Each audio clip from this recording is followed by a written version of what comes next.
కావాలనే మీ కలను నెరవేర్చుకోండి. సంప్రదించండి హెగ్డే ఫెర్టిలిటీ, హైదరాబాద్, తెలంగాణ.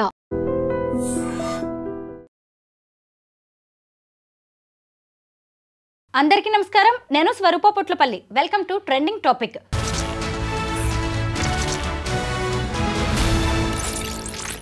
అమీన్పూర్లో రజిత తన ప్రియుడు కోసం ఏకంగా 3 పిల్లల్ని చంపేసి జైలు పాలైతే, హైదరాబాద్లో వందన ఏమో తనకి తన ప్రియుడికి మధ్యలో ఉందని ఓ చిన్న పాపకి వాతలు పెట్టిన ఘటన ఇప్పుడు అందరినీ కన్నీళ్లు పెట్టిస్తోంది. ప్రస్తుతం నాతో పాటు ఫ్యామిలీ కౌన్సిలర్ రజనీ రమ గారు ఉన్నారు. ఆవిడతో ఈ కేసు గురించి మాట్లాడదాం. నమస్తే రజనీ గారు. మీరు కూడా ఫాలో అయ్యి ఉంటారు. విజయవాడకు చెందిన వందన తన భర్తతో విడిపోయింది. అప్పటికే 3 ఏళ్ల కూతురు ఉంది. ఆమెకి శ్రీరాములు అనే వ్యక్తితో వ్యవహారం మొదలైంది. దాన్ని ఏ పేరు పెట్టాలో కూడా నాకైతే అర్థం కావట్లేదు. ఆ పాప, చిన్న పాప, 3 ఏళ్ల పాప వాళ్ళిద్దరికి అడ్డొస్తుందని ఆ పాప బుగ్గ మీద, పొట్ట మీద, ఒంటి నిండా గాయాలే. అయితే ఇంకా లక్కీగా శ్రీరాములు తల్లి ఆ పిల్లని చూసి పోలీసులకు అప్పగించింది. ఒక తల్లే ఇంత ఘోరంగా ప్రవర్తించడం ఏంటి? అదే వీళ్ళకి కామం, ఇది ప్రతి కేసు ఇదే, కామంతో కళ్ళు మూసుకుపోయి ఇంకా వీళ్ళు ఏంటంటే ముందు ఇలానే కంటిన్యూ అవుతూ పోయారనుకోండి, వీళ్ళే వ్యభిచారంలోకి దిగిపోతారు. ఇంకా భర్త ఇటు లేడు, పిల్ల అవసరం లేదు, బతికి ఉన్నంతకాలం ఉంచుకుంటారు ఇలాంటి వాళ్ళు. హింసలు పెట్టి తిండి పెట్టకుండా వదిలేస్తే ఏమవుతారు? పసిబిడ్డలు ప్రాణాలు పోతాయి. ఇప్పుడు ఈ అమ్మాయి భర్త నుంచి విడిపోవడమే కాకుండా ఇంకొక అతనితో అక్రమ సంబంధం కూడా పెట్టుకుంది. అతన్ని కూడా వదిలేసి ఇప్పుడు శ్రీరాములు అన్న అతనితో మళ్ళీ అక్రమ సంబంధం పెట్టుకుని చూడండి, మనం చూసాం ఆ న్యూస్, ఎక్కడికో వెళ్ళిపోవడం, మళ్ళీ రావడం, మళ్ళీ వెళ్ళడం. మరి ఎందుకు వెళ్తున్నారు, ఎందుకు వస్తున్నారు, ఎక్కడికి వెళ్తున్నారు? ఈ పిల్ల ఏమో అడ్డమైపోయింది. ఇద్దరూ కలిసి అడ్డం వచ్చిన ప్రతిసారి మీరు అన్నట్టు కొట్టడము, వాతలు పెట్టడము, మరి రక్తం వచ్చేలా కొడుతున్నారో ఏంటో పసిబిడ్డ. అసలు ఆ పిల్ల హాహాకారాలు చేయట్లేదా? అసలు చూడండి, పొయ్యి దగ్గర ఊరికే మనకి వేడి తగిలితేనే ఎంత కాలి మంట వస్తుంది. ఆ పసిబిడ్డ శరీరం మీద అలా వాతలు పెట్టడం అంటే, ఇప్పుడు ఆ అమ్మాయి కూడా అలా పెట్టాలి వాతలు. ఆ అబ్బాయిని నేను తప్పు పట్టడం లేదు, వాడంతే, వాడికి అడ్డం వచ్చింది పెడతాడు, వాడు ఎవడో దారేపోయేవాడు. నువ్వు 9 మాసాలు మోసావు, కన్నావు, మరి అది కూడా ఆ పాప ఆడపిల్ల, నీ జాతే కదా, కొన్ని మగపిల్లడు కూడా కాదు, నా జాతి కాదని కూడా, నీ జాతే కదా, నువ్వే మోసావు, నువ్వే కన్నావు, నీ బిడ్డ, నీ అంశ, నువ్వు ఎలా పోనీ, నువ్వు అక్రమ సంబంధం పోతున్నావు, పో.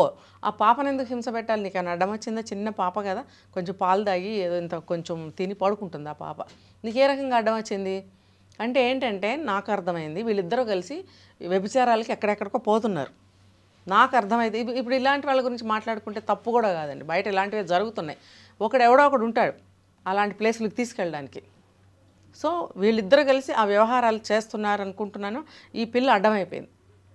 ఈ అబ్బాయి ఏం చేశాడు, ఈ పిల్లని తీసుకెళ్ళి మా అమ్మ దగ్గర పడేద్దాము, చిన్నపిల్లే కదా, మరి మన పని మనం చూసుకోవచ్చు అనుకున్నాడు. వాళ్ళ అమ్మని పిలిపించి వాళ్ళ అమ్మకి అప్పచెప్తే, ఆవిడ ఊరు తీసుకెళ్తే మరి ఒళ్ళంతా వాతలు, గాయాలు, పచ్చి పుండ్లు. మరి ఆమె పెద్ద ఆవిడ, తల్లి హృదయం కదా, డాక్టర్కి చూపిస్తే పాపం వైద్యం జరిగింది. మరి చుట్టుపక్కల వాళ్ళు అడగరా, ఈ పాప ఎవరని అడుగుతారు కదా. అడిగినప్పుడు మరి ఆవిడ ఏం చెప్పుకుందో, మరి వాళ్ళ దృష్టిలోకి కూడా వెళ్ళినప్పుడు ఆ పాప అంత బాధపడుతున్నప్పుడు అది చూస్తారు, కేసు పెట్టారు, మరి వాళ్ళని పిలిపించారు, మళ్ళీ అక్కడి నుంచి పారిపోయారు. అంటే ఏంటి, వాళ్ళు ఏం చేస్తున్నట్టు ఈ లెక్కల్లో? వాళ్ళు జెన్యూన్గా అయితే లేరు, ఒక దగ్గర అయితే కాపురం చేయట్లా, పెళ్ళి అయితే చేసుకోవాలా, వాళ్ళు ఈ చక్కర్లోనే తిరుగుతూ ఉంటుంటారు. అందుకనే ఆ పారిపోవడాలి. ఇప్పటికి ఎన్నిసార్లు, 3-4 సార్లు ఇక్కడి నుంచి అక్కడికి, అక్కడి నుంచి ఇక్కడికి వెళ్ళిపోవడము, మళ్ళీ ఇప్పుడు పిలిస్తేనేమో ఇక్కడి నుంచి ఇప్పుడు పారిపోవడము. అది మరి ఏంటి ఈ కథ అంతా ఏంటి? కాబట్టి వీళ్ళు వేరే ఎక్కడో ఏదో చేస్తున్నారు దందా. ఈ పాప అడ్డమైపోయి ఇక్కడ పడేశారు.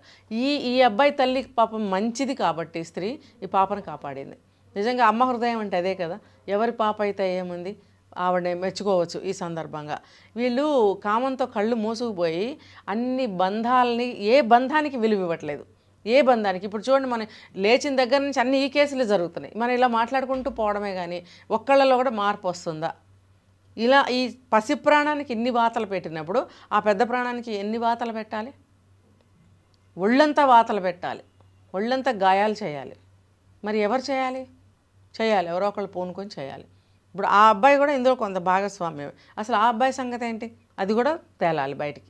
పోలీసులు వీళ్ళని ఎలా అరెస్ట్ చేసి వీళ్ళ సంగతి బయటకు తీసి గట్టి పనిష్మెంట్ ఇవ్వాలని కోరుకుందాం. మీరు అన్నది నిజమే. ఈ శ్రీరాములు తల్లిని మనం అప్రిషియేట్ చేయాల్సిందే. ఎందుకంటే ఆమె ఒక తల్లిలాగా ఒక మనిషిలాగా స్పందించింది.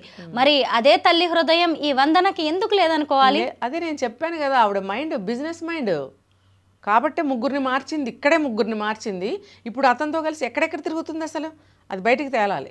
నువ్వు ఎక్కడ తిరుగుతున్నావు, ఎందుకు తిరుగుతున్నావు, ఏం చేస్తున్నావు, ఇన్కమ్ ఏది మీకు అసలు, ఇవన్నీ తేలాలి.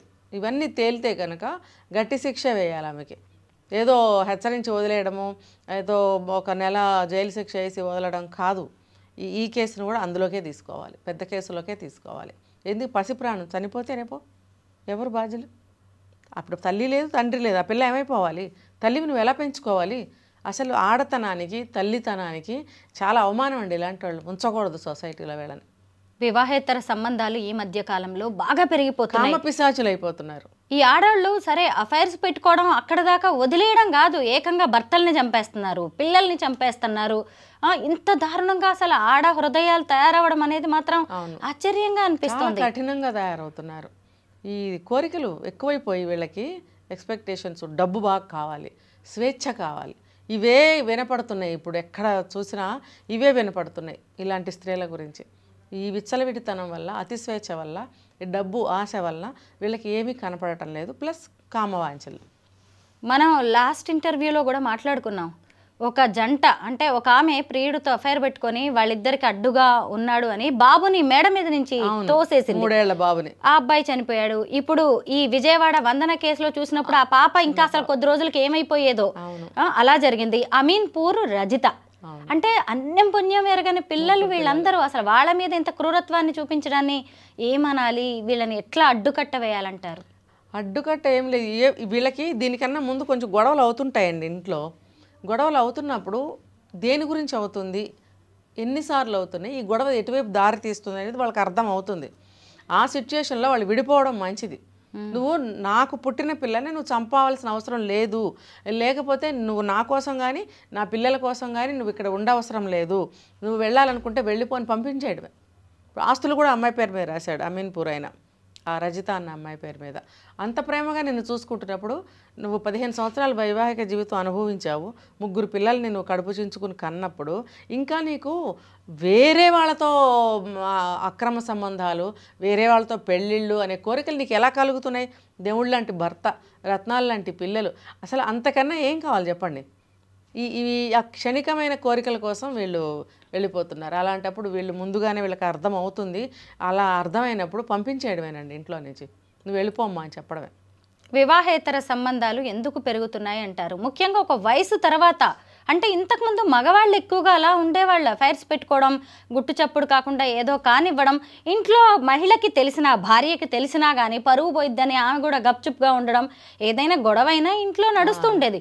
అసలు ఆడవాళ్ళదైతే సరే అఫైర్ పెట్టుకోవడం ఒకటైతే ఏకంగా చంపేస్తున్నారు. ఎందుకు అంటే ఒక వయసు తర్వాత ఇలాగ ఇంకొక వ్యక్తి కావాలనే ఆలోచనలు ఎందుకు పుడుతున్నాయి ఆడవాళ్ళకి? ఎందుకంటే భర్తలు నచ్చట్లా వీళ్ళకి, అప్డేట్ హీరోల్లాగా కనిపించాలి. ఎవరికైనా వయసు కొంచెం దాటుతూనే వెళ్తాం. నువ్వు మాత్రం 14 ఏళ్ళు 15 ఏళ్ళు పెద్దదానివి కాలేదా? 17 ఏళ్ళకి పెళ్లి చేసుకుంటే ఇప్పుడు ఇన్ని సంవత్సరాల వయసు పెద్దదానివి కాలేదా? మరి ఎవరైనా పెద్దవాళ్ళు అవుతారు. నీ కళ్ళకి మొగుడు ఇంకా మన్మధుడిలాగా, ఇంకా సినిమా హీరోలాగా కనిపిస్తారా? మరి నువ్వు ఆ రోజు అర్థం చేసుకుని ఆలోచించుకోవాల్సింది. నీకు ఒక 10 ఏళ్ళ చిన్నవాడిని నువ్వు చేసుకుంటే బాగుండేది, ఎప్పటికీ నిత్యవనంగా కనిపిస్తుండేవాడు. మరి ఆ రోజు తల్లిదండ్రుల మాట విని నువ్వు అతన్ని ఎందుకు పెళ్లి చేసుకున్నావు? ఇష్టంగానే ఉన్నావు కదా, కాపురం చేసావు, 3 పిల్లల్ని కన్నావు కదా, మరి అదంతా మంచిగానే జరిగింది కదా, ఇష్టంగానే జరిగింది కదా, మీరు కాపురం బాగానే చేసుకున్నారు, మంచిగా నిన్ను ఉద్యోగానికి పంపిస్తున్నాడు, చక్కగా నడుస్తుంది కదా సంసారం. మరి సడన్గా పోయే కాలం ఇదే, చెడు కాలం దాపురిస్తే ఇదిగో ఇలాంటి బుద్ధులు పుడతాయన్నమాట. ఏంటంటే కళ్ళ చెప్తారు, రాజుని చూసిన కళ్ళతో మొగుడిని చూస్తే మొట్టబుద్ధి అవుతుందట. అది అందుకని ఇలాంటి వాళ్ళకి అంటే నాకు పాత ఫ్రెండ్ దొరికాడు, నన్ను ఇంత మెచ్చుకుంటున్నాడు, నేను ఇంత అందంగా ఉన్నాను కాబట్టి అహంకారం. మనం అభివృద్ధి చెందుతున్నామో పాతాళంలోకి వెళ్తున్నామో అర్థం కాని పరిస్థితి. అవసరం లేదు, ప్రెజెంటే. ఇప్పుడు ఎవరైనా అందంగా ఉన్నావు అంటే పొంగిపోయి కింద పడిపోయి నేను ఇంత అందంగా ఉన్నానని చెప్పి ఇంట్లో భర్తలతో సరిగ్గా ఉండని స్త్రీలు చాలామంది ఉన్నారు. ఆ అందం అనేది పైనే కదా, కొంతకాలం అయిన తర్వాత ఎవరికైనా తగ్గుతుంది. నిత్య యవ్వనంగా ఎవ్వరూ ఉండరు. మీరు ఒకటి గమనించారా రజనీ గారు, మనం గతంలో వరకట్న వేధింపులు, అత్తింటి ఆరళ్ళు, కాళ్ల పారాన్ని ఆరక ముందే అమ్మాయి బలి, నవవధు ఆత్మహత్య, ఇలాంటివి ఎన్ని వినేవాళ్ళం కదా. ఈ మధ్య చూస్తే ఇదేంటి, పిల్లల్ని చంపేసిన వాళ్ళు, భర్తను చంపేసిన వాళ్ళు, అసలు ఆడవాళ్ళ గురించి ఇంకొక ఆడవాళ్ళు సపోర్ట్ చేసే పరిస్థితి కనిపించట్లేదు ఇలాంటి వాళ్ళని చూసారు. వీళ్ళు లీగలైజ్ చేశారు అని చెప్పి ప్రతి ఒక్కళ్ళు అక్రమ సంబంధం పెట్టుకుంటున్నారు. ఓకే, మీకు అక్కడే అర్థమవుతుంది, లీగలైజ్ చేశారు కాబట్టి మేము వెళ్తున్నాము, తప్పు లేదు, మీరేనా వెళ్ళేది, మేము వెళ్తాం, ఇన్నాళ్ళు మమ్మల్ని ఏడిపించలేదా ఆడవాళ్ళని, ఇప్పుడు మేము ఏడిపిస్తాం. ఓకే, ఉద్దేశం ఏదైనా సరే మీరు అక్రమ సంబంధం పెట్టుకుని వెళ్తున్నారు కదా, వెళ్ళండి. లీగలైజ్ చేశారంటున్నారు కదా, వెళ్ళండి.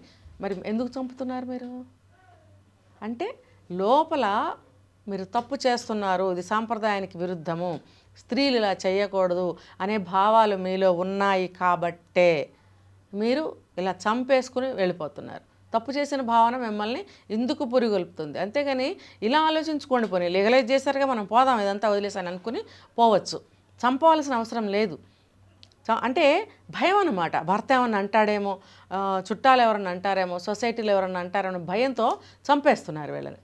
ఏమో అండి, ఈ రాక్షసులు లాంటి ఆడవాళ్ళ వల్ల నిజంగా అటు మగవాళ్ళు ఇటు పిల్లలు చాలా బలైపోతున్నారు. పరిస్థితుల్లో మార్పు రావాలని మనం కోరుకోవడం తప్ప ఇంకా చేయగలిగే. చూడండి, అక్రమ సంబంధం పెట్టుకున్న మగవాళ్ళు ఎవ్వరూ కూడా పిల్లల్ని చంపేయడాలు ఇలాంటివి చూడలేదు. నిజమే, స్త్రీలే చేస్తున్నారు. మంచి మాట చెప్పారు, కరెక్టేనండి. వీళ్ళు మాతృత్వం స్త్రీలే కదా పొందుతారు. వీళ్ళే గర్భవతులు అవుతారు, మోస్తారు, కంటారు, పాలిచ్చి పెంచి అనుక్షణం పిల్లలతో బంధం తల్లికే ఉంటుంది కదా.